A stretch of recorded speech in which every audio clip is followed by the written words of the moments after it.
বাংলাদেশের কিছু নাগরিকদের বিভিন্ন দেশে বাস করে সন্ত্রাসীরা এই বিষয়ে আমি এদেরকে দেশে এনে সুস্থ বিচার করা হোক এবং বাংলাদেশ একটি শান্তি দেশ সুস্থ দেশ। আমি এইগুলো নাম তো লেখা আছে।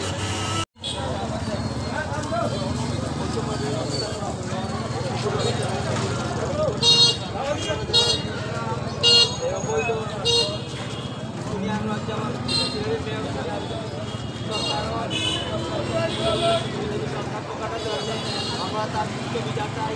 ওনারা লন্ডনে বসে যে যে আন্তর্জাতিক আদালতে মামলা দায়ের করছেন, আমরা তীব্র নিন্দা প্রতিবাদ জানাই। আপনারা অতি নিহত হয়েছেন, যে আদালত ওদেরকে ফাঁসি দাবি করছেন এবং দ্রুত বাংলাদেশে এনে তার বিচারে দাবি করছেন। এই বলে আমি আমার